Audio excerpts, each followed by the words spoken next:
Doctor Madhav एक प्रतिभाशाली robotics और बायो इंजीनियर थे। उन्होंने कृत्रिम मानव अंगों पर कई सफल प्रयोग किए थे।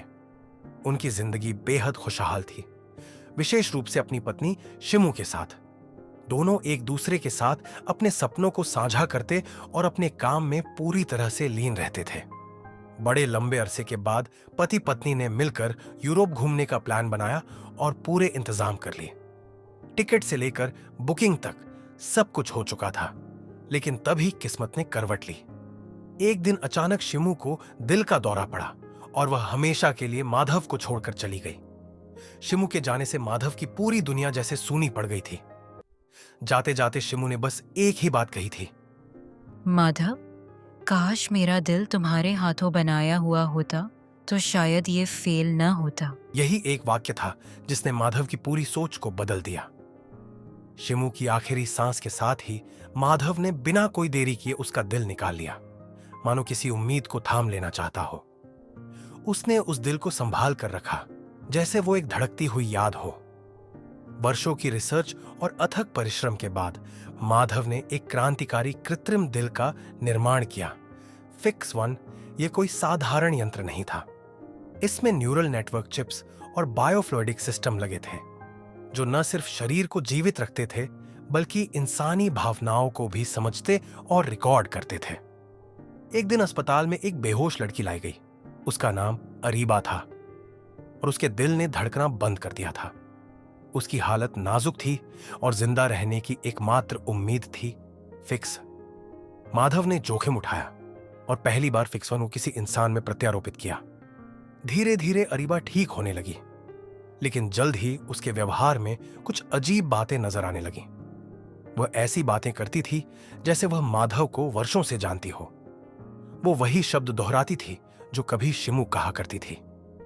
माधव ने पहले इसे महज एक संयोग समझा, लेकिन जब एक दिन अरीबा ने माधव को कुछ ऐसी बात कही जिसके बारे में बहुत पहले माधव ने सिर्फ और सिर्फ शिमू से कहा था, तब माधव सोच में पड़ गए। उसे एहसास हुआ कि फिक्स वन सिर्फ एक मशीन नहीं, बल्कि उसमें शिमू की आत्मा का एक अंश बस गया है। माधव ने तुरंत अरीबा के शरीर में लगे फिक्स वन की गहराई से स्कैनिंग की और रिपोर्ट्स अपने पास सुरक्षित रख ली। कुछ ही दिनों में अरीबा पूरी तरह स्वस्थ हो गई। अस्पताल ने उसे छुट्टी देकर घर भेज दिया। अस्पताल से जाते वक्त अरीबा ने माधव की ओर कुछ ऐसे देखा जैसे उसकी आंखों में कोई अधूरी कहानी दबी हो। कई दिनों तक माधव फिक्स वन के बारे में ही सोचता रहा।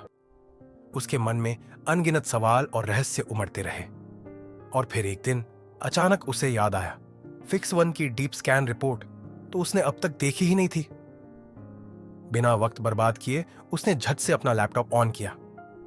रिपोर्ट में उसने एक सीक्रेट फोल्डर छुपा हुआ पाया, द लास्ट विश। उसके भीतर एक ऑडियो फाइल थी। शिमू की आवाज में, माधव, मैं चाहती हूँ कि मेरा दिल तुम्हारे पास रहे, तुम्हारे प्यार की धड़कन बनकर।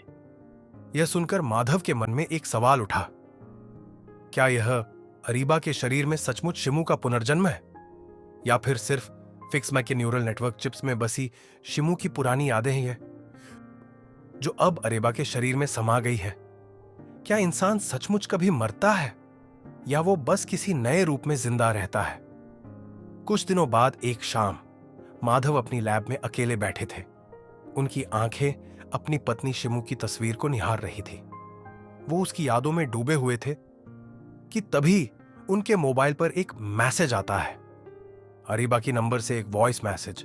माधव उसको प्ले करते हैं और जो सुनते हैं वह उनके रोंगटे खड़े कर देती है।